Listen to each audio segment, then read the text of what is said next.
A paz do Senhor, meus irmãos em Cristo.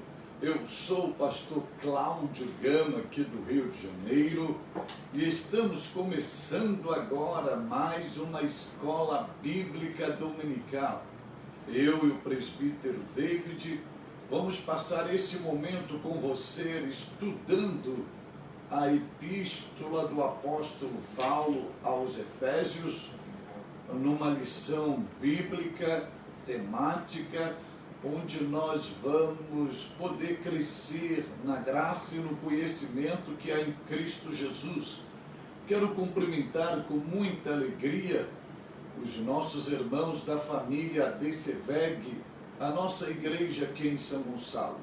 Também cumprimentando a todos os nossos irmãos da família do Ministério da Reconciliação, da Igreja Evangélica Assembleia de Deus em Rio Casca, Minas Gerais, pastoreada pelo pastor Valdemar Muniz de Lima, e todas as filiais do Ministério da Reconciliação, que está na cidade de Abre Campos, São Pedro dos Ferros, no São Sebastião do Grota, Piscamba, Piedade de Ponte Nova, Jurumirim, Águas Férreas, Jequeri, Urucânia, Bela Vista, Cachoeira do Campo, onde o povo de Deus está ali envolvido, participando da escola bíblica, nossos irmãos em Ponte Nova, Cardosos, enfim, esse povo abençoado, não somente dessas cidades do estado de Minas Gerais, mas de todo o Brasil e do mundo, que participam com a gente na escola bíblica dominical. Sejam bem-vindos no nome do Senhor Jesus, e a alegria de ter os irmãos aqui. Hoje a gente tem um assunto interessante que vai nortear a história da nossa vida. Presbítero David, paz do Senhor, e vamos fazer a temática da escola bíblica, texto áureo, verdade prática. Hoje com o irmão, aí já queremos saudar irmãos que já estão conosco, a missionária Isabel Cristina Guerreiro, secretária executiva da nossa igreja, irmã Elisama Gomes, nosso amigo irmão Max Freitas, lá do Espírito Santo, Midian de Sá, lá de Araraquara, São Paulo. Essa é uma fiel escudeira, igual a irmã Lindicei Soares, lá de Ottawa, Canadá.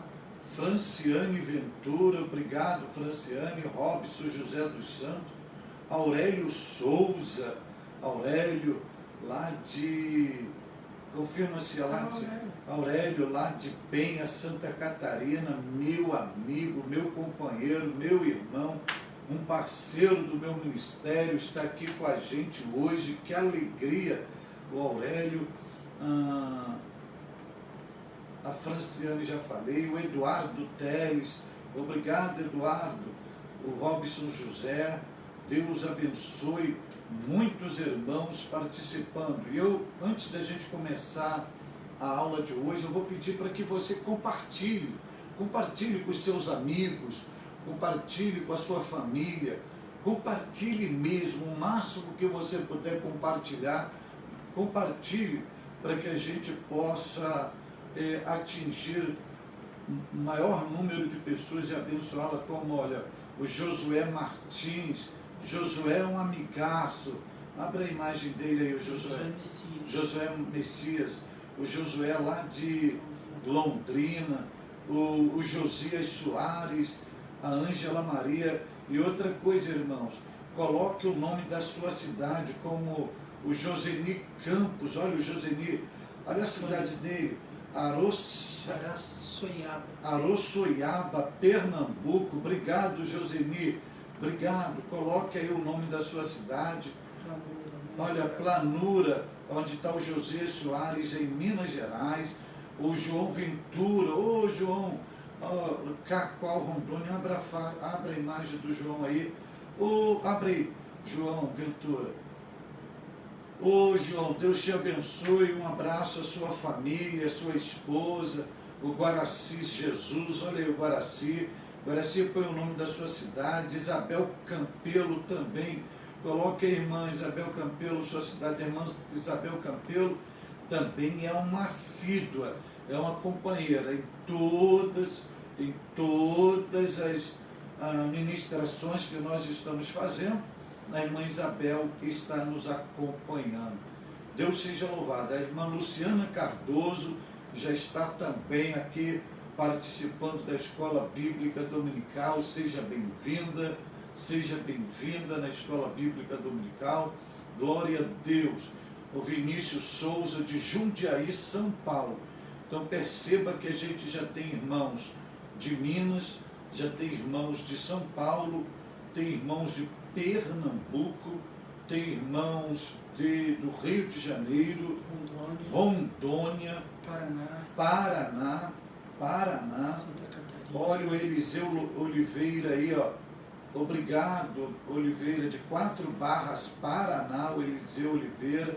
Muita gente aqui, São Paulo, meu Deus, já o pessoal participando da Escola Bíblica Dominical. Deus seja louvado. Irmã Francisca Chementina, é Chementina mesmo, não é Clementina não. Francisca Chementina, de Minas Gerais. Muito obrigado por ter os irmãos aqui neste momento. Presbítero David. Teresina, Piauí. Olha, irmã Mariana Alves, de Teresina, no Piauí. Obrigado, irmã Mariana. Deus seja louvado pela sua vida, por estar aqui com a gente. Muitíssimo obrigado. Presbítero David, o tema da lição de hoje. Vamos lá, querido. Graça e paz a todos que estão aqui conosco. Vamos hoje estar estudando a lição de número 4 da revista do segundo trimestre da Escola Bíblica Dominical da CPAD, que traz como tema a iluminação espiritual do crente. Dizer para todos os irmãos que estão aqui participando conosco, qualquer dúvida, qualquer pergunta que os irmãos quiserem fazer dentro do tema da revista, durante a ministração, surgir qualquer dúvida, entre em contato, mande aqui no chat a sua dúvida, que nós vamos tentar responder o máximo de dúvidas que for possível. Então, lição de número 4, iluminação espiritual do crente. E o texto áureo se encontra na Carta aos Efésios, capítulo de número 1, versículo de número 17. Carta aos Efésios, capítulo de número 1, versículo de número 17, traz o texto áureo que diz: para que o Deus de nosso Senhor Jesus Cristo, o Pai da Glória, vos dê em seu conhecimento o espírito de sabedoria e de revelação. Efésios 1, 17. A verdade prática diz: a vocação do crente inclui a herança de preciosas riquezas conferida aos eleitos pela grandeza do poder de Deus. A leitura bíblica em classe, para você que não tem a revista, você pode acompanhar pela sua Bíblia, se encontra na Carta aos Efésios, capítulo de número 1, do versículo de número 15 ao versículo de número 23. Carta aos Efésios, capítulo de número 1, do versículo de número 15 ao versículo de número 23. Como de costume, nós vamos fazer a leitura alternada. Hoje eu vou pedir para o pastor Claudio Gama começar o capítulo 1, versículo 15 da Carta aos Efésios. Nós vamos terminar no versículo 23. Pois bem, pelo que ouvindo eu também a fé que há entre vós, pelo que ouvindo eu a fé, pelo que ouvindo eu também a fé que entre vós há no Senhor Jesus, e a vossa caridade, o vosso amor para com todos os santos. Não cesso de dar graças a Deus por vós, lembrando-me de vós nas minhas orações. 7. para que o Deus de nosso Senhor Jesus Cristo, o Pai da glória, vos dê em seu conhecimento o espírito de sabedoria e de revelação, tendo iluminados os olhos do vosso entendimento, para que saibais qual seja a esperança da sua vocação e quais as riquezas da glória da sua herança nos santos, e qual a sobreexcelente grandeza do seu poder sobre nós e os que cremos, segundo a operação da força do seu poder, que manifestou em Cristo, ressuscitando-o dos mortos e pondo-o à sua direita nos céus, acima de todo principado e poder e potestade e domínio, e de todo nome que se nomeia não só neste século, mas também no vindouro, e sujeitou todas as coisas a seus pés, e, sobre todas as coisas, o constituiu como cabeça da igreja, que é o seu corpo, a plenitude daquele que cumpre tudo em todos. Aleluia. O objetivo geral da revista é esclarecer a dimensão da nossa chamada, as riquezas da herança divina e a grandeza do poder de Deus. Os objetivos específicos é destacar a vocação e as riquezas da glória inclusas na herança divina. Segundo, salientar a grandiosidade do poder divino que opera em favor dos crentes. Terceiro, expressar o exemplo de exaltação em Cristo. O ponto central, a herança de preciosas riquezas espirituais conferida aos eleitos faz parte da vocação do crente. Lembrando a você que está aqui participando da escola dominical conosco, qualquer dúvida que surgir dentro do tema, dentro daquilo que for trabalhado aqui, não deixe de enviar para nós, que nós estaremos tentando responder para que nós possamos entender da melhor forma os textos bíblicos. E a gente, David, está sendo prestigiado. Muita gente de Rondônia aqui com a gente. Olha, a Claudete, lá de Jaru, Rondônia. A Osiane, lá de Jaru, Rondônia. Tem Edna Porto, Lucas Silva, Luiz Fernando, Duque de Caxias, Lute Antônio, Lu Antunes, Vander Galberto, tem Júlia Késia, vê se é Júlia Késia mesmo, Júlia, Rogério Acácio, e eu vi Júlia, só vou conferir, irmã Rosângela, lá da nossa igreja, Maria Cristina, juntamente conosco, e Júlia Késia Beto, lá de Rio Casca, nos prestigiando aqui, Edneia, Rolim de Moura, Rondônia, Eliezer e Vanessa de Vilhena, Rondônia, Eliezer e Vanessa, muita gente aqui hoje nos dando prestígio. Olha, Santa Catarina, a Lu, Santa Catarina, o apóstolo César Martins, Lagoa Vermelha, Rio Grande do Sul, Deus seja louvado. John Pinho, olha aí, pastor Cláudio Gama, é uma honra acompanhar uma aula com o senhor, obrigado. Bruno Medeiros, de Magé, Rio de Janeiro, Paulo Henrique, em Bombinha, Santa Catarina, Gilson e Sheila Pereira, em Tijuca, Santa Catarina, Josué Moreira, Paranaguá, Paraná. Meu Deus, muito obrigado. O Alexandro aqui, olha, junto com a gente. Deus abençoe. Então vamos lá, David, aproveitar esse tempo aí, que hoje é um assunto muito interessante. Então, como os irmãos bem sabem, nós estamos estudando a carta aos Efésios. Nós estamos trabalhando principalmente nessas últimas 3 aulas, e agora com essa, o capítulo 1.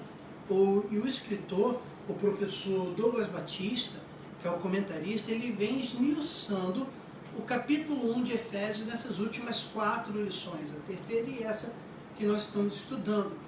E aqui a gente consegue entender, já na nossa introdução, primeiro, que até ali, antes um pouco do versículo 15 que nós lemos, Paulo ele vem trazendo o que nós estudamos 2 lições atrás, uma doxologia, que é aquela adoração verdadeira, genuína. Ele começa a agradecer e exaltar, engrandecer o nome do Senhor. Isso tudo ele vem tratando até ali o versículo 14. Quando chega do versículo 15 ao versículo 23, que é o que nós estamos estudando hoje, ele já para aquela adoração e começa com uma oração. Claro que ele não deixa de engrandecer a Deus, só que agora muda. O que antes era um louvor, agora o engrandecimento a Deus vem em oração. E aqui a gente já entende algo muito interessante, que dessa forma, Paulo ele faz uma junção de louvor com oração, de adoração com intercessão. E a gente consegue perceber que são esses 2 componentes necessários para a gente poder verdadeiramente conhecer a Deus, não é verdade? Verdade. E interessante que Paulo, neste versículo, quando ele diz: não cesso de dar graças a Deus por vós, Paulo está fazendo uma expressão de tributo de gratidão.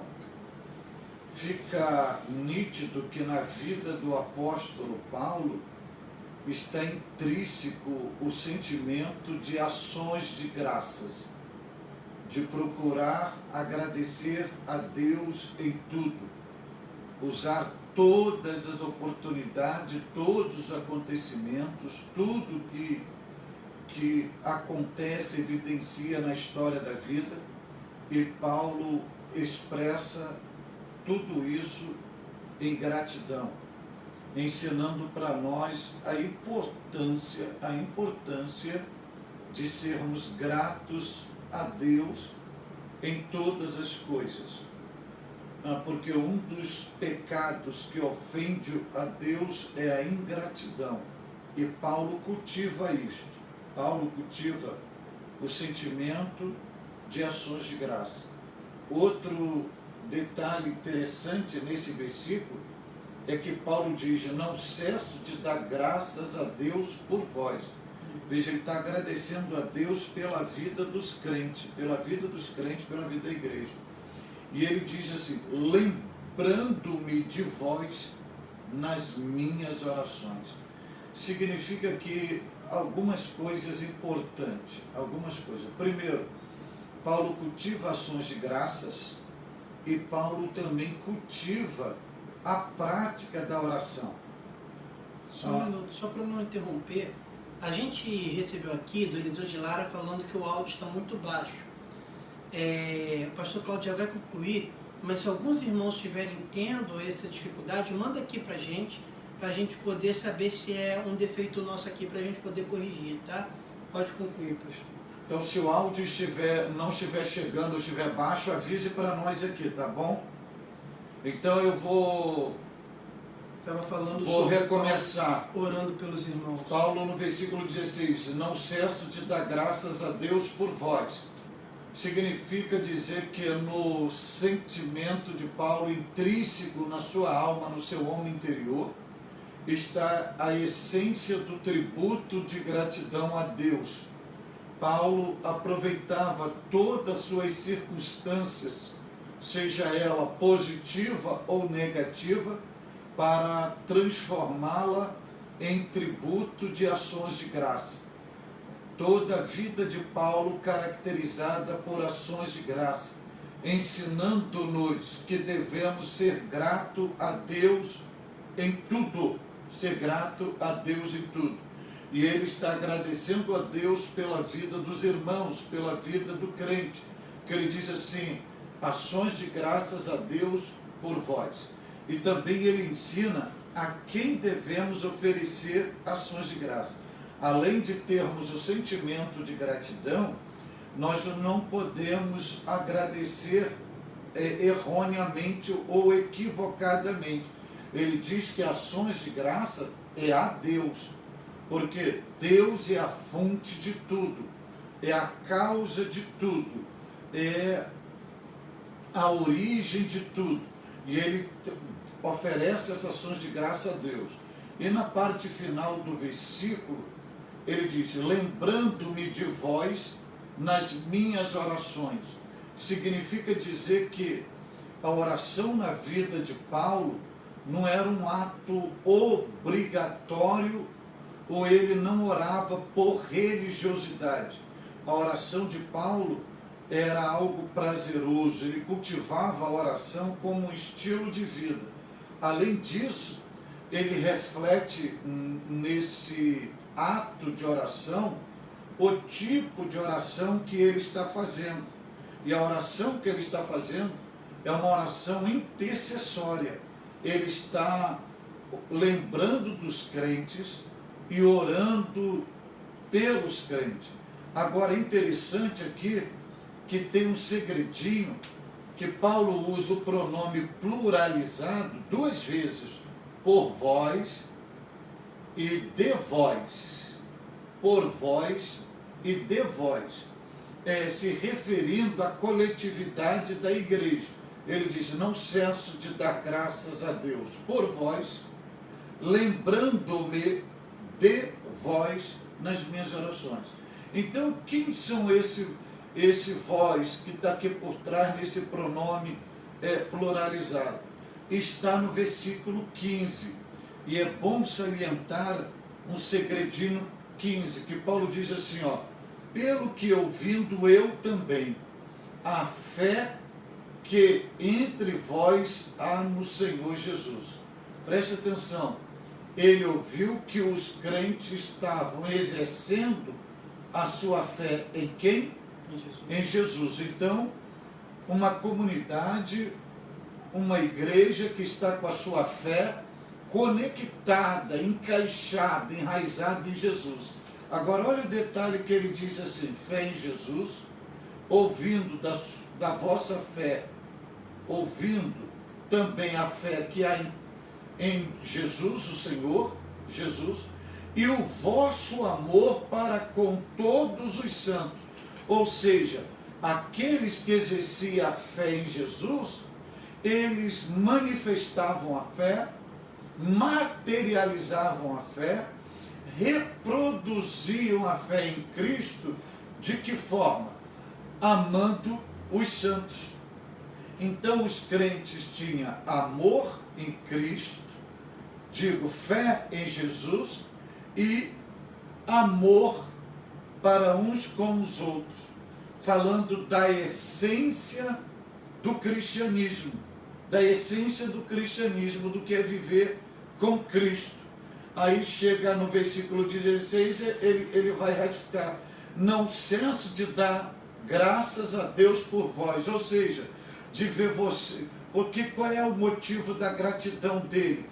Ver os crentes fiéis exercendo a fé em Jesus e vendo o crente reproduzir o amor de Cristo um para os outros.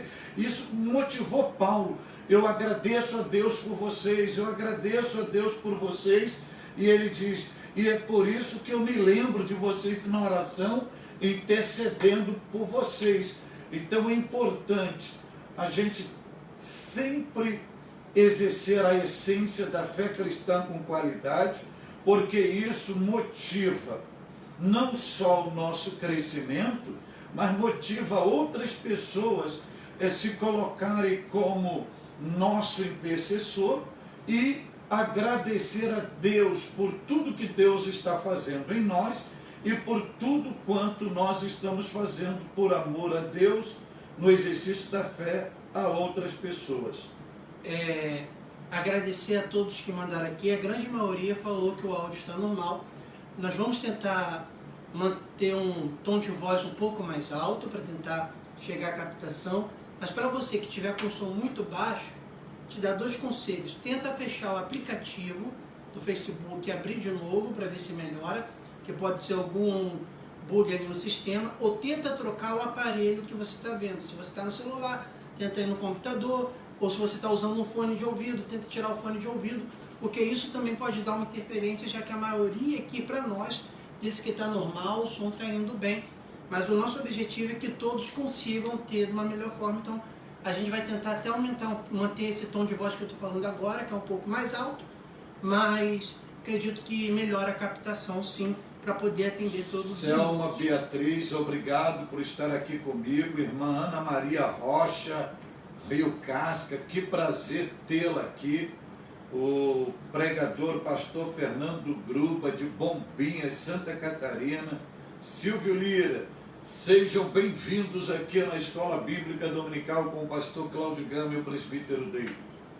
Então, pastor, falando ainda aqui dentro do capítulo 1 e desses versículos, Paulo ele pede algo relacionado para que Deus venha iluminar os cristãos, iluminar os crentes daquela época. E aí a gente já consegue perceber algumas coisas aqui. Primeiro, ele vai trazendo aqui no versículo 18, tendo iluminado os olhos do vosso entendimento. Esse entendimento no original é cardia, relacionado ao coração. Então, essa iluminação dos olhos, para começar, não é algo externo, mas trata-se de algo interno. Então, mostra que o relacionamento que Paulo quer mostrar que de Deus para com o homem, a forma dele perceber as bênçãos da salvação é algo que começa no interior do homem. E falando isso com o pedido que ele faz para que o Espírito traga essa iluminação, é mais uma função, atribuição da pessoa do Espírito Santo, né? Porque o Espírito Santo não faz um trabalho só quando o homem é infiel, convencendo ele do pecado e da justiça. Mas quando o homem se converte, o Espírito Santo também continua trazendo a revelação das bênçãos ou da esperança do cristão, não é isso? Isso. E esse olhos iluminados que Paulo expressa aqui é resultado de 3 orações, de 3 pedidos que Paulo faz. Não 3 orações, mas 3 pedidos que Paulo inclui na sua oração. Esses 3 pedidos aparecem no versículo 17.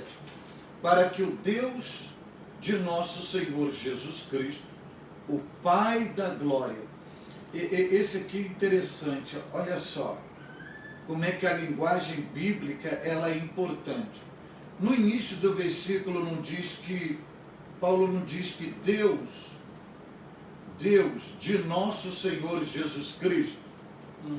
Então ele está dizendo aqui, em outras palavras, que para que o Deus de nosso Senhor Jesus Cristo, então se Deus é de nosso Senhor Jesus Cristo, então Deus é o Pai de nosso Senhor Jesus Cristo. Aí Paulo, quando diz isso, ele diz assim, o Pai da glória. Se você ver, muitas das vezes na Bíblia, você vai ver apresentando Jesus como o Senhor da glória. Então, e glória aqui é o Rei da glória. O Rei da glória. Veja aqui que glória aqui é brilho, resplendor, iluminação. Veja a conexão, a intimidade, o relacionamento entre o Pai e o Filho. E Paulo vai fazer 3 pedidos. Primeiro, que vos dê em seu conhecimento o espírito de sabedoria e de revelação, tendo iluminado os vossos entendimentos. Espírito de revelação, sabedoria e iluminação de entendimento. Essa iluminação de entendimento não se encontra em outro lugar a não ser uma ação do Espírito Santo no coração, no interior humano, para que o ser humano possa ter conhecimento das verdades espirituais. Porque somente com entendimento espiritual, olhos espirituais, mente espiritual, você pode ter um conhecimento espiritual para que você olhe as coisas e você tenha aquela iluminação, aquela clareza, aquela visão ampla daquelas revelações, daqueles ensinos que o Senhor quer compartilhar com a gente. É um pouco daquilo que Paulo fala lá em Romanos 8, que o Espírito do Senhor testifica no nosso espírito que somos filhos de Deus, e é mais ou menos isso, é a revelação que o Espírito Santo faz no Sim, porque a sabedoria é divina. A sabedoria é divina. Essa revelação é divina. Então o que o Espírito faz? Ele pega isso, infunde no espírito humano, compartilha isso para que a gente possa ter o entendimento. Ou seja, e vale importante aqui, ó, porque quando, só para a gente fundamentar o que a gente está falando, voltando ao versículo 17, isso aqui é muito importante, quando Paulo diz, para que o Deus de nosso Senhor Jesus Cristo, o Pai da glória, vos dê em seu conhecimento o espírito de sabedoria e de revelação. Preste atenção que espírito aí está em letra minúscula. Espírito minúsculo. Paulo não está se referindo aqui ao Espírito Santo. Paulo está se referindo ao espírito humano. O que Paulo está dizendo? Que aqui o Espírito Santo, que é o espírito da sabedoria, que é o espírito da revelação, que é o espírito da iluminação, o Espírito Santo, ele atua no espírito humano e ele enxerta essa revelação, essa sabedoria, essa iluminação, para que a gente, que o entendimento que na originalidade é coração, que reflete todo o homem interior, toda a personalidade do homem interior, toda a essência do homem interior, possa ter a compreensão das riquezas divinas, da glória divina, da bênção de Deus, do favor de Deus. Enfim, para que fique bem claro, é uma sociedade, é uma parceria com o Espírito Santo e o Espírito humano. E essas riquezas que o Espírito Santo revela, elas são divididas, as riquezas, a glória, ela pode ser dividida em 3 etapas, né? Que é em passado, presente e futuro. Então, o passado seria aquilo que nós falamos muito até na semana passada, sobre a questão da eleição, que Deus já havia eleito e predestinado, que é o fato de Deus já no passado ter chamado a igreja dele. Certo. O presente é a questão de se viver em comunhão com Deus, experimentar aquilo que já se faz uma relação do futuro, você experimentar em parte a glória do porvir, que são glórias que, por mais que os escritores bíblicos tentam trazer isso para nós, vai ser definido como aquilo que o olho não viu, ouvido não ouviu e o coração... me fugiu o texto completo. O olho não viu, ouvido não aquilo viu. Que seus olhos não viram, seu ouvido não ouviu e nem desceu no coração do homem, é o que Deus preparou para os que o amam. Existe aqui algo muito interessante, porque quando você olha para a esperança da sua vocação, as riquezas da sua glória e da sua herança nos santos, você falou que isso pode ser dividido em 3 tempos ou 3 etapas. Então, para os amigos e irmãos que estão nos acompanhando, o que isso quer dizer? Que essas heranças, essas riquezas de glória, elas fazem parte do plano de Deus, do projeto de Deus para o seu povo, no plano da salvação. E por que ela se divide em 3 etapas ou fases? Primeiro, está na fase da eternidade, na fase da eleição, quando Deus elegeu a igreja em Cristo para desfrutar isto. Então isso já está no plano pré-ordenado de Deus, essa herança, essa glória, essa riqueza já está lá reservada para a igreja na visão da eleição. Mas isso é uma coisa, é a primeira fase garantida à igreja, reservada pela igreja, para a igreja, via o processo da eleição. Só que tem a segunda fase, que é o desfrutar disso, que é a segunda fase, e via a obra redentora de Jesus na cruz do Calvário, Jesus abriu o leque, abriu os portais das bênçãos para nós, nos fazendo herdeiros dessa herança, herdeiro desta promessa, para que possamos desfrutar desta riqueza de glória, dessa esperança de vocação aqui na terra, enquanto estivermos aqui. Só que você vai ver também uma palavra que vai estar ligada no versículo 21, relacionado ao domínio de Cristo no tempo vindouro, no porvir. Significa dizer que a terceira etapa destas bênçãos que Paulo se refere aqui, nós continuaremos e com maior plenitude, abrangência, perfeição e aperfeiçoamento, desfrutando dela na eternidade. Na eternidade. Então, por isso que se fala de três tempos: na eleição, no tempo presente que a gente vive em comunhão com Cristo, e quando estivermos finalmente com Cristo, com corpo de glória, as riquezas da glória continuaremos desfrutando dela. Por isso o escritor fala em três tempos. Há uma pergunta aqui da Elisama Gomes, que ela pergunta sobre o espírito que nós falamos, sobre o que o senhor falou, o espírito de entendimento, o espírito de sabedoria. Se esse espírito o espírito humano que Daniel possuía.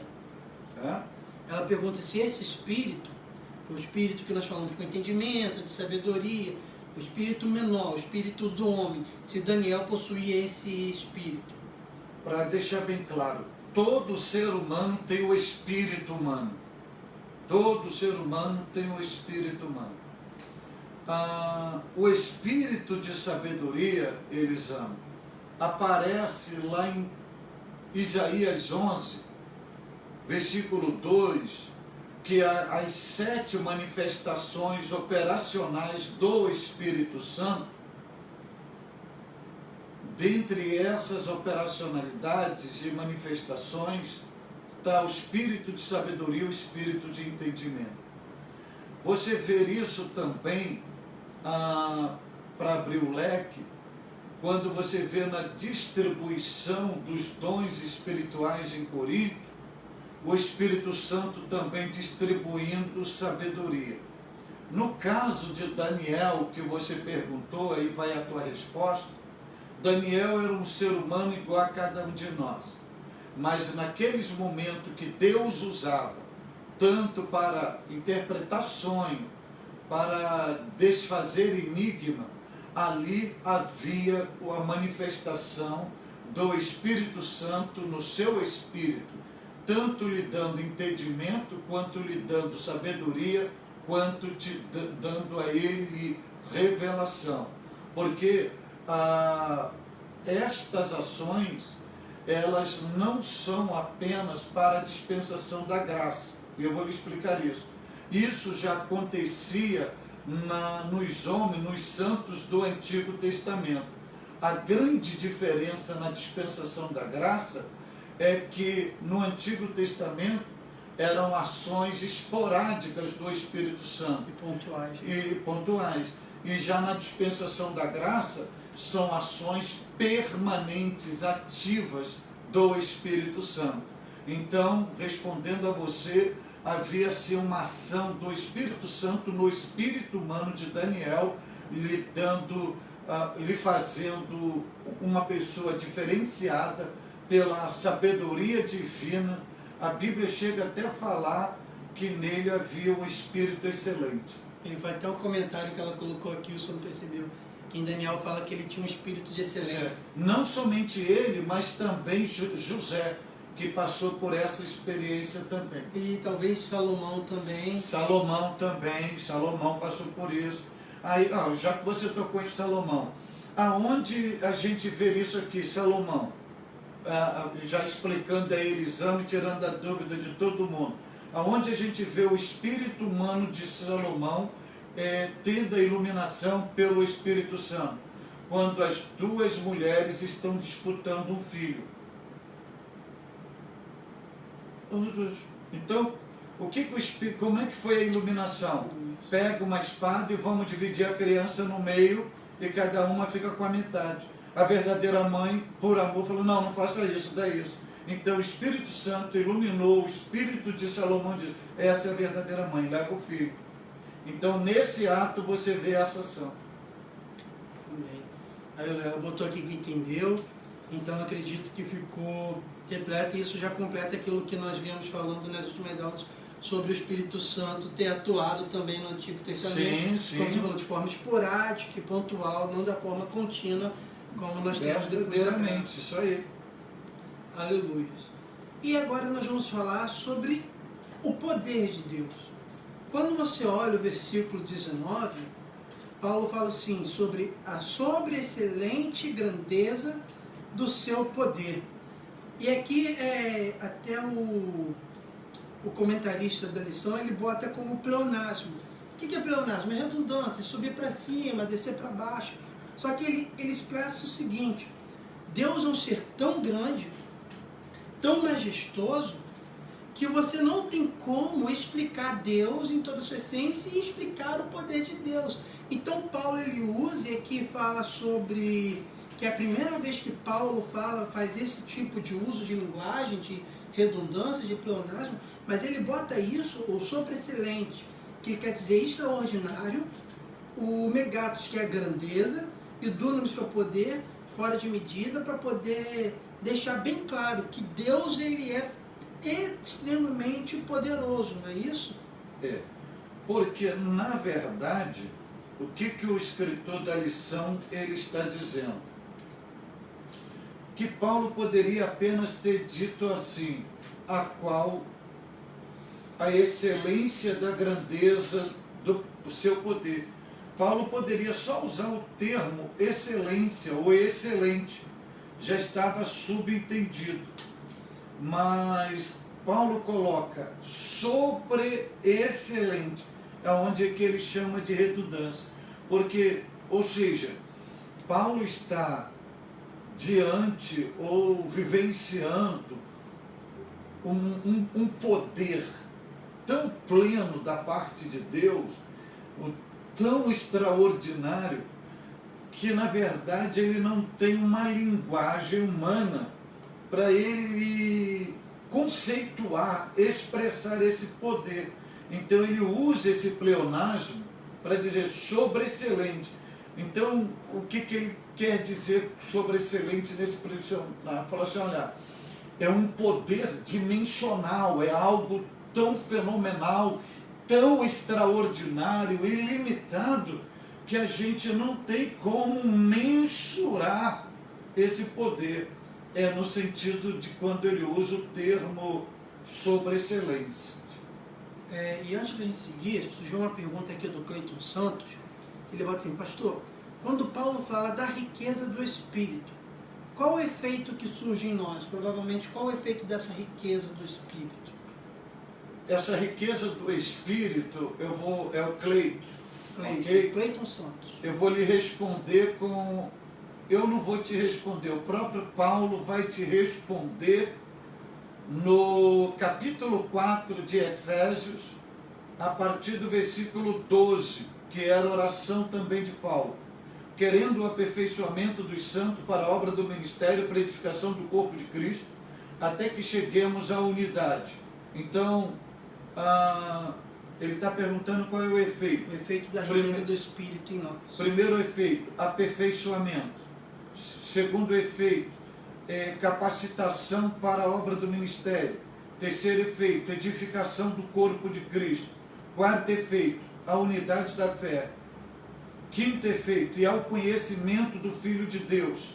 Ou seja, experiência diária, relacionamento, intimidade com Jesus. Aí, olha só, e o resultado final. A varão perfeito, a estatura completa em Cristo. O grande efeito nisso nesse progresso de vida espiritual até que alcancemos a estatura de varão perfeito. Espero que tenha ficado respondido aí, Cleito, tenha sanado a sua dúvida. E aí, voltando a falar sobre o poder de Deus, Paulo ele ainda continua no versículo 19, que ele vai: qual a sobreexcelente grandeza do seu poder sobre nós, os que cremos. Ele vem segundo a operação da força do seu poder. E aí pode parecer simples, mas acho que a riqueza está quando a gente olha para o original para falar sobre... Porque aqui Paulo está usando 3 verbos: a operação, força e poder. Veja, operação, isso é bom aí para os alunos. Segundo, grife aí na sua Bíblia, versículo 19. São 3 linguagens que você vai descobrir agora o significado. Muito importante. Paulo fala da sobreexcelência, da grandeza do poder de Deus sobre nós. Então veja só, sobre nós. O que ele está dizendo? O poder que Paulo, o máximo que ele pode na linguagem humana dizer é que esse poder é sobreexcelente. E ele diz que a grandeza desse poder está sobre nós, ou seja, os que cremos, que temos a fé em Jesus, nós estamos numa linguagem de armadura, revestido desse poder. Há um poder sobrenatural, um poder divino sobre nós, ou seja, os que cremos. Aí ele vai dizer como que esse poder, ele atua em nós. Aí ele diz assim: esse poder está sobre nós, segundo a operação da força do seu poder. Então nós vamos agora entender o que é operação, o que é força e o que é poder desse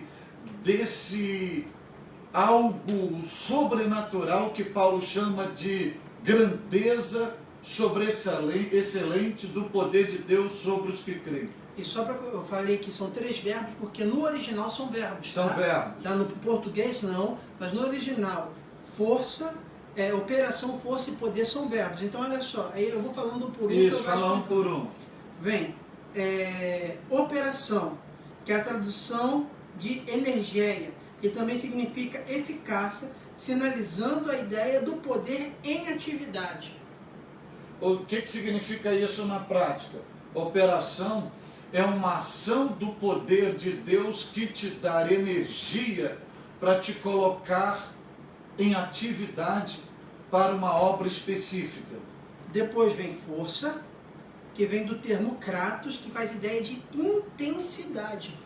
Ou seja, na operação que te coloca em atividade, te dando energia, isso é na operação. Quando você associa, acopla a força à operação, você passa a ser mais intenso na sua atividade. Para você entender isso aqui na prática, para você entender isso, é você ligando um liquidificador para fazer uma vitamina. Você vai ver que você tem várias chaves. Você ligou, botou no 1, ele está ativo, ele tem uma energia, ele tem uma atividade, ele está fazendo um processo. Mas quando você vai para o 2, quando você vai para o 3, aumenta a intensidade. Então isso, no que Paulo está dizendo, é o que acontece conosco. É a associação de operação e força. Você está ali em atividade fazendo alguma coisa, mas de repente a força vem e você faz aquilo com mais eficácia, com mais velocidade, com mais intensidade. É um poder ativo que vai crescendo. Vai crescendo. Vindo finalmente, o poder que é ischus, que indica poder inerente de Deus. Que é nada mais, nada menos do que o poder que Deus tem, mas mesmo assim ele ainda não utilizou por completo. Isso, o poder inerente de Deus, esse é extraordinário, porque o poder de Deus a gente fala, e pregando, ensinando, mas na verdade, querido, se o ser humano for experimentar a plenitude do poder de Deus, não suporta. É o que Paulo está dizendo, poder inerente, ou seja, tem poder inerente na pessoa de Deus, que Deus, vou usar aqui uma linguagem, deixa de reserva para usar, que ele não põe nem ação, porque a humanidade e o seu povo não está preparado para isso. Como entender isso aqui na prática? Como entender isso aqui na prática? Olha aqui, você tem seus dois braços, você movimenta seu braço para lá, seu braço para cá, mas você não tem noção da força que existe nos seus braços. Você só vai ter noção das forças que existem nos seus braços quando você vai pegar um peso no chão.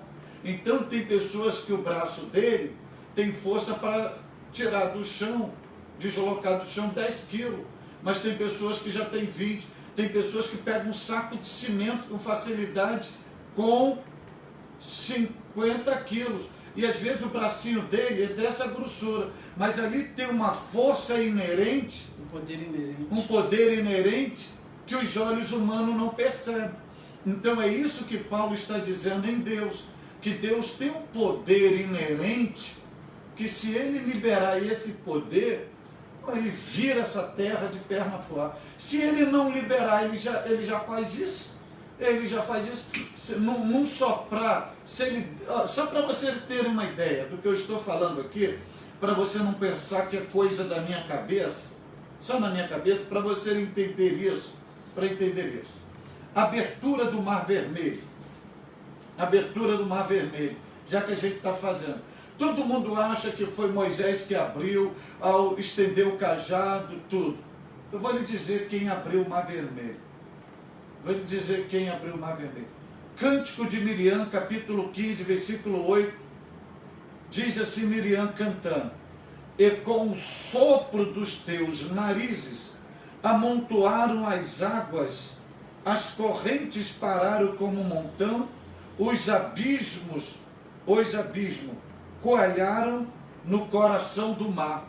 No cântico de Miriam, a abertura do Mar Vermelho foi um sopro do nariz de Deus. Para você entender, me permita que a liberdade, Deus só fez isso assim, ó. E o mar, ó, a Bíblia diz que se abriu.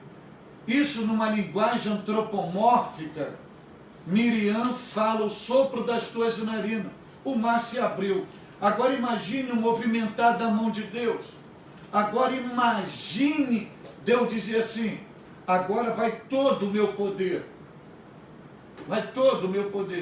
Então é isso que Paulo está se referindo entre operação, força e poder. Só para concluir o que o senhor está falando, porque eu lembrei disso, eu vim buscar para não falar besteira, que ela fala sobre o nariz de Deus, porque no versículo 21 do capítulo 14, quando Moisés estende a mão, diz assim: então Moisés estendeu a mão sobre o mar, e o Senhor, por um forte vento oriental, que soprou toda aquela noite, fez retirar-se o mar, que se tornou em terra seca.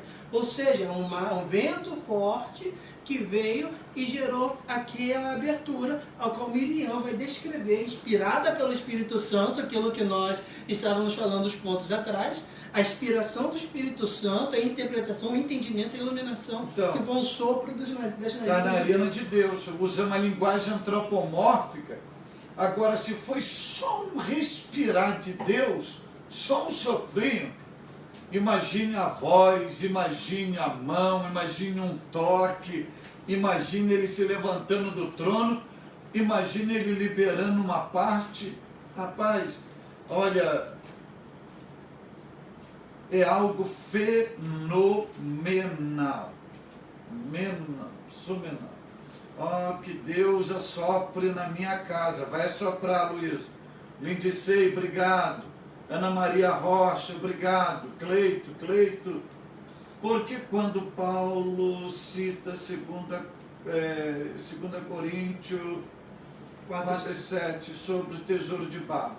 Tesouro de barro é o nosso corpo, aquele vaso de barro ali. Só para ler o texto aqui, o texto diz assim: temos, porém, este tesouro em vasos de barro, para que a excelência do poder seja de Deus e não de nós. Mas veja o versículo 6, para ele entender Que tesouro é esse que está no vaso de barro? Porque Deus que disse, das trevas resplandecerá a luz. Ele mesmo resplandeceu em nosso coração para a iluminação do conhecimento da glória de Deus na face de Cristo. Não é isso que a gente está falando? E vem, temos porém este tesouro em vasos de barro, para que a excelência do poder seja de Deus. Agora veja o versículo 8. Em tudo somos atribulados, porém não angustiados. Aí já vai falar o paradoxo da fé. Então veja que o grande tesouro que ele está falando aí é a iluminação do conhecimento de Deus, que é justamente o que Paulo está tratando aqui no capítulo 1, que isso tudo é via uma ação do Espírito Santo no coração do E o homem. vaso de barro É o corpo humano. Corpo humano É o perfeito. corpo humano. E agora a gente vai para Cristo como o nosso exemplo de exaltação, porque Paulo ele vai dizer que por causa o que Cristo recebeu, nós vamos receber. A Bíblia vai dizer isso, Paulo não, a Bíblia vai dizer isso, que o que Cristo recebeu, até Paulo vai dizer sobre a herança que nós recebemos em Cristo. E aí ele vem falando em Cristo as ações que Deus gerou, tudo que Deus fez em Cristo, que são exemplos e esperança para nós que nós vamos viver. E aí ele começa falando sobre Cristo, as primícias do que dorme, e a primeira coisa para a gente entender, qual a diferença de revitalização para ressurreição? Para o pessoal poder entender isso. Porque diz que Jesus ressuscitou. A diferença de ressurreição para revitalização. Então vamos começar por revitalização. O que é uma revitalização? É uma pessoa que passou pela experiência da morte, ou seja, foi a óbito, e por uma manifestação de um poder sobrenatural, ela voltou a viver, tornou a vida. Só que ela tornou a vida, deu continuidade à sua vida e voltou novamente a morrer, que é o caso de Lázaro, que é o caso da filha de Jairo, ok? Que é o caso do filho da viúva de Naim. Você morre, volta a viver e morre novamente. Isso é revitalização. Até porque Lázaro não está vivo até hoje, a filha de Jairo não está viva até hoje. Eles morreram, Cristo trouxe eles de volta à vida, mas depois, com o tempo, voltaram a morrer novamente. Voltaram a morrer. E a gente está se referindo à morte física. Ressurreição, à luz da Bíblia, só um homem viveu, experimentou isso em si mesmo, que é Jesus Cristo, que é passar pela experiência da morte, ressuscitar para nunca mais morrer. Então, isto é ressurreição à luz da Bíblia. É voltar da morte, voltar a viver para nunca mais morrer. Esse só aconteceu com Jesus. E aí então Paulo deixa entender que nós iremos passar pela morte, só que da mesma forma que Cristo ressuscitou para nunca mais morrer, é isso que acontecerá conosco também, não é? Nós iremos passar pela morte, mas chegará um dia que também pelo poder de Deus, como foi Cristo, ressuscitaremos, voltaremos à vida, mas para nunca mais morrer. Para nunca mais morrer, e aonde cumprirá o plano de Deus para nós, quando Ele nos dotou de vida eterna, porque baseado até numa palavra de Jesus, em João 11:15, eu sou a ressurreição e a vida, e aquele que crê em mim, ainda que esteja morto, viverá. Então, e João 3,16, porque Deus amou o mundo de tal maneira que deu seu Filho unigênito para que todo aquele que nele crê não pereça, mas tenha a vida eterna. Então isso aí vai ser o cumprimento do plano de Deus. E tem um detalhe nisso aí: aqueles que foram arrebatados vivos, nem pela morte passará. A gente está trabalhando naqueles que passarem pela experiência da morte. E até tem um subsídio teológico que ele pega da teologia sistemática escrita pelo Stanley Horton, que é uma perspectiva pentecostal, que ele bota o seguinte: eu achei esse texto muito interessante, quero ler para os irmãos, para o senhor comentar. A ênfase no Novo Testamento recai mais na ressurreição do corpo do que naquilo que acontece imediatamente depois da morte. A morte continua sendo uma inimiga, mas já não é para ser temida. Para o crente, o viver é Cristo e o morrer é lucro. Isso significa que morrer é receber mais de Cristo. Logo, morrer e estar com Cristo é muito melhor do que permanecer no corpo presente, embora devamos ficar aqui enquanto Deus considera que isso seja necessário. Depois disso, a morte nos trará o repouso ou cessação de nossas labutas e sofrimentos terrestres e a entrada na glória. Então isso mostra para nós que, por mais que hoje a morte ainda seja um inimigo, nós não devemos temer a morte, porque a morte, para nós, é a esperança da recompensa de Cristo. Isso?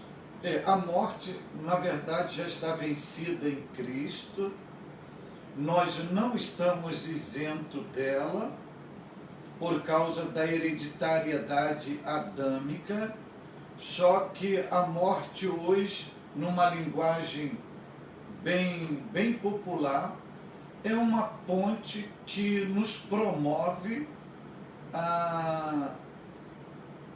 as riquezas da glória em Cristo e mostra também que ela não tem nenhum mais domínio sobre nós, porque ao morrer já estamos automaticamente com Cristo. Glória a Deus. Obrigado, Walter Fernandes, aí dos Estados Unidos. Muito obrigado, querido. Coloque o nome da sua cidade, que cidade você está aí nos Estados Unidos. O Silvio Lira, obrigado. Ronaldo Moura, obrigado, querido. Eliane Oliveira, obrigado, serva de Deus. Obrigado pela presença, pela participação aqui com a gente. Essa ressurreição é a primeira exaltação de Cristo que Paulo cita, que nós vamos receber através do poder de Deus, ou temos direito através do poder de Deus. Deixa eu só, para não ficar dúvida, pegar uma linguagem de Paulo a Timóteo, para a gente entender isso aqui. Deixa eu só ver aqui, eu achar esse texto. Tem um texto que Paulo diz a Timóteo, deixa eu ver se é na primeira epístola ou na segunda epístola, que aí já vai entender tudo isso que a gente está falando e não fica dúvida para os nossos amigos. Lembra, tem uma noção mais ou menos do texto? O texto que diz que...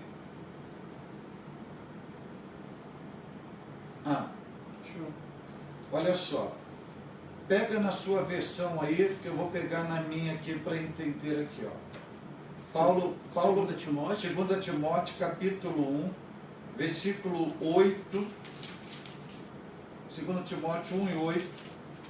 Olha só, Paulo falando a Timóteo: portanto, não te envergonhes do testemunho de nosso Senhor e nem de mim, que sou prisioneiro seu, antes participa das aflições do Evangelho, segundo o poder de Deus, que nos salvou e chamou para uma santa vocação, não segundo nossas obras, mas segundo o seu propósito, segundo o seu próprio propósito e graça, que nos foi dada em Cristo Jesus, antes dos tempos dos séculos, e que é manifestada agora pela aparição de nosso Senhor Jesus Cristo, o qual aboliu a morte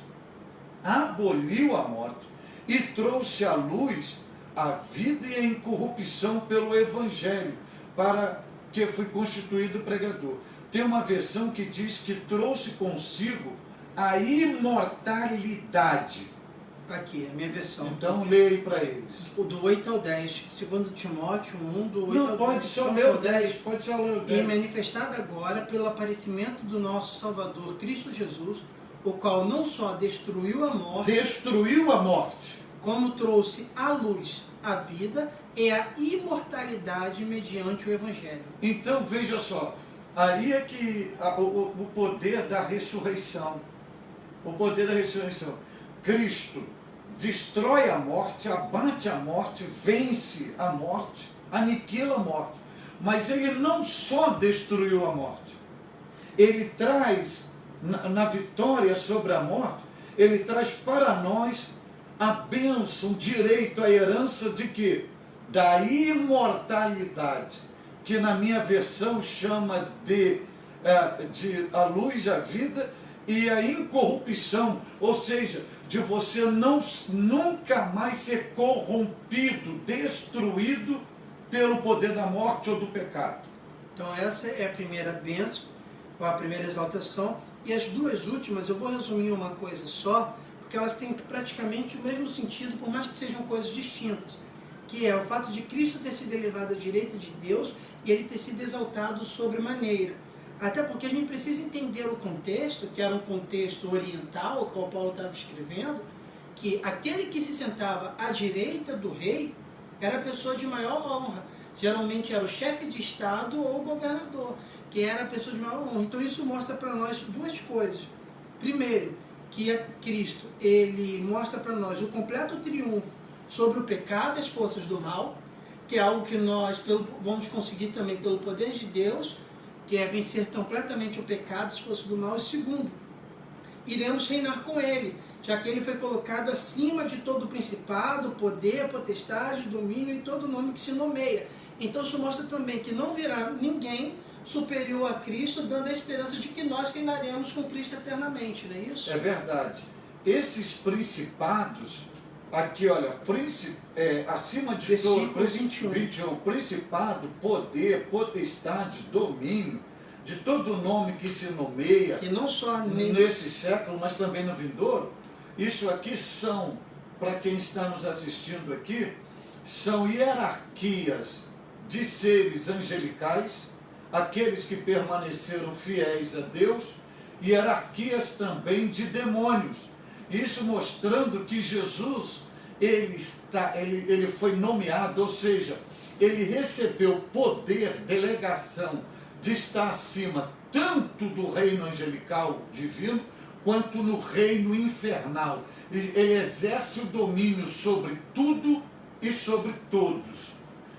O lado à direita do Pai, eu vou falar algo aqui, e guarde bem, porque já chegou o nosso tempo, né? Deixa que só chegar o nosso tempo, já chegou aqui para concluir. À direita do Pai é receber delegação de comando, de reinado. É Jesus à direita do Pai.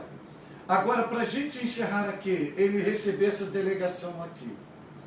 Guarde isso aqui, que isso é muito interessante. Preste atenção no que eu vou falar.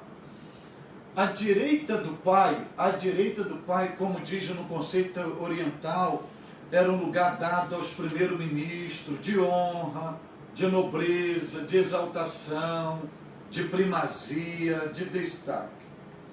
Mas guarde o que eu vou falar aqui. A direita do Pai é mais do que uma posição. É muito mais do que um local. É muito mais do que um destaque. A direita do Pai é uma pessoa. É o próprio Jesus. Deu para entender? Ou seja, ele é mais do que a honra, do que o destaque, do que a posição. Ele é a própria pessoa de Jesus que reina à direita do Pai. Não é uma posição, é uma pessoa. Amém. Glória a Deus. O William Silva, olha o Cleito aí de Paranaguá, o Walter Fernandes. Ele mandou a cidade dele aqui. Cadê? Ele é do estado de Maryland. Maryland. E a cidade, cadê? Salisbury, se não me engano. Oh, Salisbury. Obrigado, Walter. Ele fez algum comentário aí. Obrigado, Maria Alencar. Olha aí, Deus seja louvado. Rosimeire de Oliveira Cacoal. Semi Nóbrega. Olha aí. Uziel Lacerda, Rio Grande do Sul. Uziel Lacerda, Rio Grande do Sul.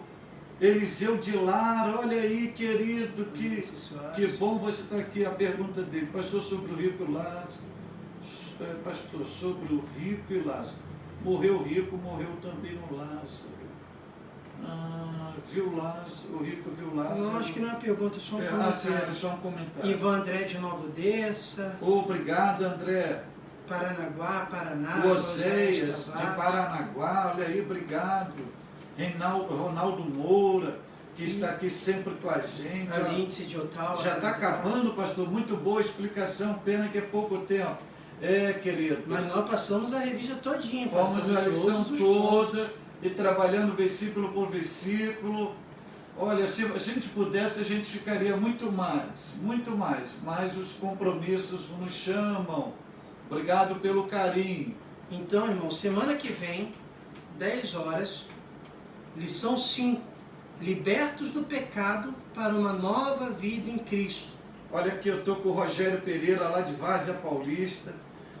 Alessandra Lima, obrigado, Alessandra, Deus te abençoe aí. Um abraço no Guna, no Paulo Silas, na Catarina. Araci Borges, olha, obrigado, pastor Vanderlei. Oh, que bom, um abraço. Então, Araci, é o pastor Vanderlei, que era lá é essa mesmo, bota aí mais. Araci, pastor Vanderlei é meu amigo, hein? Tô tentando meu amigo. E outra coisa, irmã Araci, olha, a senhora tem esse esposo aí abaixo de Deus, foi um conselho que eu dei a esse homem. Olha, parabéns pelo esposo. Pastor Vanderlei é um homem de Deus, um homem crente, um homem sério, de caráter. Olha, é um amigo extraordinário. Pastor Vanderlei. Então, o pastor Cláudio vai fazer uma oração, vai abençoar vocês. E lembrando que hoje, às 19 horas, nós temos um culto de louvor e adoração. E você que não viu ontem, o pastor Cláudio Gama esteve no Instagram conversando com o pastor Moisés Martins e com o pastor Renan Lopes. Se você correr lá, fica salvo por 24 horas, você ainda consegue assistir um pouco da conversa que ele teve com esses dois servos de Deus. O Walter mandou aí um comentário. Vê só o Walter aí, que eu não entendi. Vai subindo aí. Alô, Jeff, muito obrigado, Walter.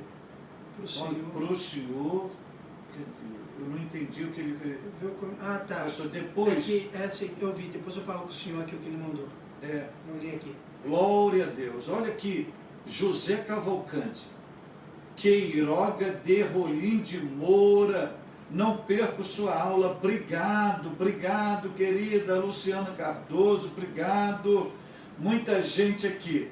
Olha, vocês abaixo de Deus nos inspiram vocês, e domingo teremos mais, permitindo Deus esteja aqui com a gente. Esteja com a gente. E hoje às 19 horas também. E hoje às 19 horas um grande culto. Eu vou continuar ministrando sobre alcançando a consolação no dia da angústia. Você não pode perder uma mensagem que tem abençoado vidas de pessoas. Só para você ter uma ideia, eu fiz uma live com o pastor Felipe Chiquinel. Fiz o apelo depois, 11 pessoas. Fiz uma live quinta-feira com o pastor Napoleão Falcão. No final eu fiz o apelo, 21 pessoas aceitando Jesus. Fiz uma live sexta-feira, no momento de orar pelo Brasil, orando pelo Brasil. Fiz o apelo, mais uma pessoa aceitou Jesus. E nos nossos cultos também, dominicais à noite, pessoas estão aceitando e voltando para Jesus. Continue orando por nós. Nós vamos orar agora e vamos continuar orando pelo Brasil, irmãos. Vamos orar pelo Brasil, vamos orar pela igreja brasileira, vamos orar pelas autoridades constituídas. Vamos orar pelas autoridades constituídas. Nós falamos aqui hoje que Jesus reina sobre os principados, potestades, reina sobre tudo e sobre todos. Precisamos exercer a nossa fé que Jesus reina sobre o Brasil. Jesus reina sobre o Brasil. E antes da oração, me permita só ler um texto para vocês de Daniel 2:21, e eu gostaria que você grifasse isso na sua Bíblia. Daniel 2:22.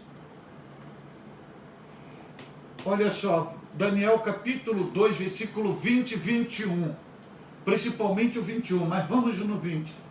Falou Daniel e disse: seja bendito o nome de Deus para todo sempre, porque dele é a sabedoria e a força. Agora olha no 21 o que Daniel vai dizer sobre Deus. Ele muda os tempos e as horas, em outras versões as estações. Ele remove os reis e estabelece os reis. Ele dá sabedoria aos sábios e ciências aos inteligentes.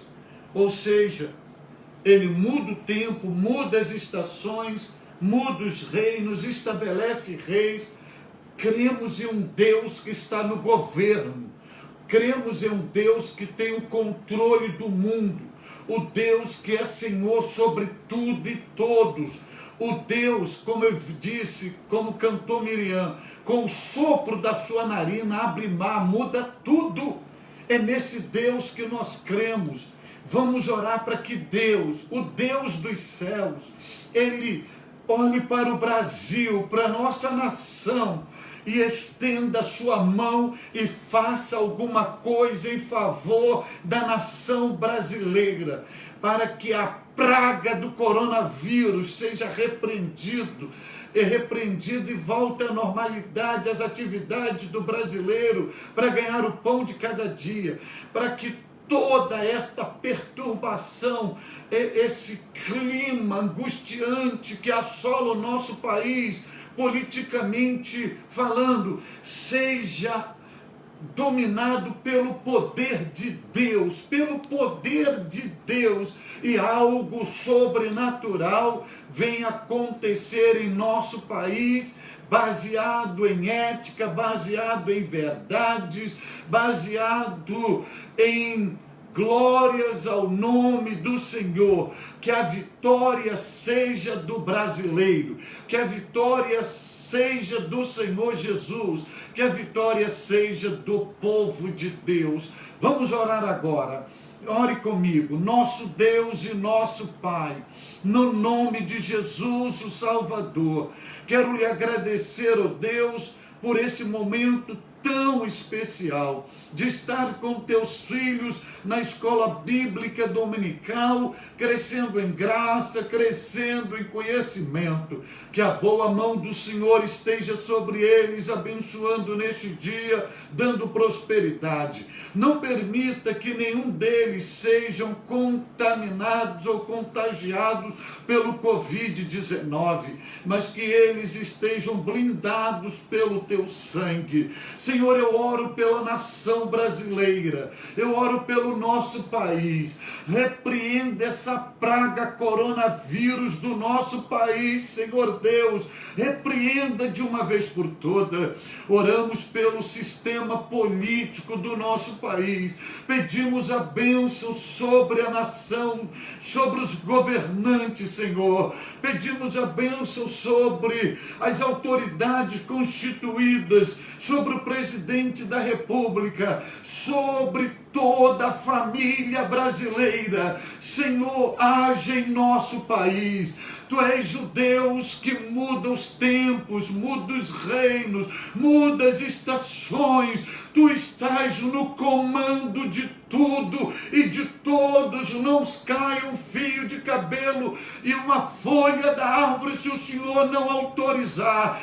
Deus opera em nosso país, Deus faz algo em nossa nação, sara nossa nação, sara nossa nação, sara nossa nação, Senhor Deus, e ministro uma bênção especial, ministro uma bênção especial em favor do país, em favor da igreja, em favor do rebanho, em favor dos pastores, dos missionários. Senhor Deus, colocamos o país nas suas mãos, colocamos a igreja nas suas mãos e todos os diletos alunos da escola bíblica dominical de hoje. Senhor, abençoe a eles poderosamente, receba a nossa gratidão e louvor, pois nós oramos em nome de Jesus. Amém, amém e amém. Que a graça de nosso Senhor e Salvador Jesus Cristo, o amor de Deus e a comunhão do Espírito Santo seja com todo aquele que ama a vinda de Jesus, mas não só hoje, mas para todo sempre. E você que tem essa esperança, diga amém.